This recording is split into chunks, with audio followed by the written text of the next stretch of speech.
കട്ടപ്പനയിൽ നിന്നും മൂലമറ്റത്തേക്കുള്ള യാത്രയിലാണ് ഞങ്ങളിപ്പോൾ. ചെറുതോണി എത്തിയിരിക്കുന്നു.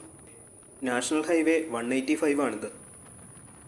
ചെറുതോണി പുഴയുടെ തീരം ചേർന്നാണ് ഈ വഴി നീണ്ടുപോകുന്നത്. കേരളത്തിലെ രണ്ടാമത്തെ നീളം കൂടിയ നദിയായ പെരിയാറിൻ്റെ പോഷക നദിയാണ് ചെറുതോണി പുഴ. ഇടുക്കി ചെറുതോണി അണക്കെട്ടുകളോട് ചേർന്ന് സ്ഥിതി ചെയ്യുന്ന ഒരു പട്ടണമാണ് ചെറുതോണി. നമ്മൾ ചെറുതോണി പാലത്തിലേക്ക് എത്തിയിരിക്കുന്നു. ചെറുതോണിയിലെ പുതിയ പാലം നല്ല വിസ്താരമുള്ള പാലമാണ്. 2018 പ്രളയത്തിന് ശേഷമാണ് പുതിയ പാലത്തിൻ്റെ ചർച്ചകൾ തുടങ്ങിയത്. 2023 ഒക്ടോബർ 12 പുതിയ പാലം ഉദ്ഘാടനം ചെയ്തു. പാലത്തിനോട് ചേർന്ന് ബസ്സുകൾ നിരനിരയായി കിടക്കുന്നത് കാണാം. ആധുനിക രീതിയിൽ പ്രളയത്തെയും പ്രകൃതി ദുരന്തങ്ങളെയും അതിജീവിക്കാൻ പാകത്തിലാണ് പുതിയ പാലം നിർമ്മിച്ചിരിക്കുന്നത്. ഇടുക്കി ജില്ലയിലെ വാഴത്തോപ്പ് ഗ്രാമപഞ്ചായത്തിൻ്റെ ഭാഗമാണ് ഇവിടം.